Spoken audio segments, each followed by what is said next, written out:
Hello बच्चों, let's read the question and the question says distinguish between white and red phosphorus in terms of smell, color and structure। तो इस question को solve करने से पहले जानते हैं कि ये क्वेश्चन किस की कॉन्सेप्ट पर बेस्ड है। तो इसका की कॉन्सेप्ट होता है क्लासिफिकेशन ऑफ फॉस्फोरस।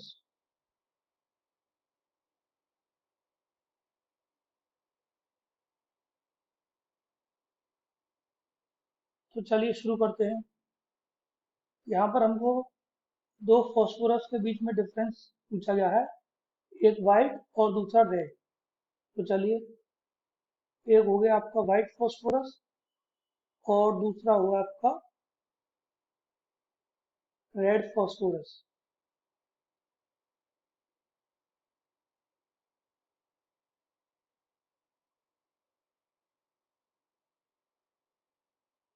तो इन दोनों को डिफरेंशिएट करना है उनकी कुछ प्रॉपर्टी के बेसिस पर। सबसे पहले बात करते हैं स्मेल के बारे में। तो रेड, ये जो वाइट फॉस्फोरस जो होता है उसका गार्लिक स्मेल होता है। गार्लिक स्मेल बोलें या फिर ऑर्डर बोलें, एक ही बात होता है। और ये ऑर्डरलेस होता है, और ये होता है ऑर्डरलेस। ये होता है गार्लिक ऑर्डर। ओके, अब स्मेल के बाद बात करते हैं कलर का। तो जैसा कि नेम इंडिकेट कर रहा है, वाइट फॉस्फोरस वाइट होता है और रेड फॉस्फोरस डार्क रेड होता है। डार्क रेड होता है। अब इसमें ये जो वाइट फॉस्फोरस जो है, अगर ये लाइट की प्रेजेंस में आ जाए तो ये वाइट से येलो में कन्वर्ट हो जाता है, अगर लाइट अगर इसको दी जाए। और तीसरा आपका बचा स्ट्रक्चर।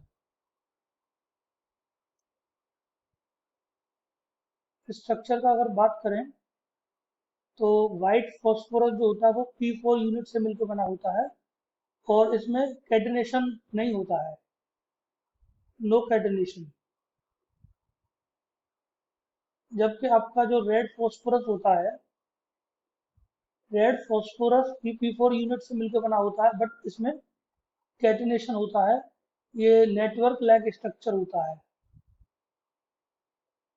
नेटवर्क लाइक स्ट्रक्चर होता है और इसमें कैटिनेशन भी होता है, और इट शो कैटिनेशन ऑल्सो। और चलिए इस स्ट्रक्चर की बात कर लेते हैं। ये जो व्हाइट फॉस्फोरस होता है, इसका स्ट्रक्चर कुछ इस तरीके से होता है।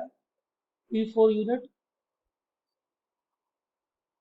का सिंगल यूनिट होता है। कैटिनेशन नहीं होता है, इसीलिए कोई भी और P4 यूनिट इससे अटैच नहीं होती है, और ये अनस्टेबल स्ट्रक्चर होता है। और इसका बात कर लेते हैं व्हाइट फॉस्फोरस का। तो इसका स्ट्रक्चर कुछ इस तरीके से होता है।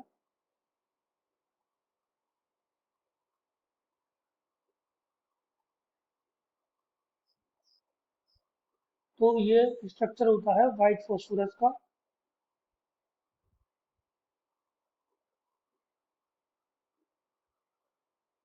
और ये इन दोनों फॉस्फोरस के बीच में बॉन्ड होता है, इन दोनों के बीच में बॉन्ड नहीं होता है।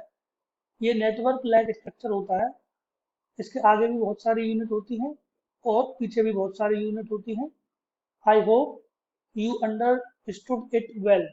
Thank you very much.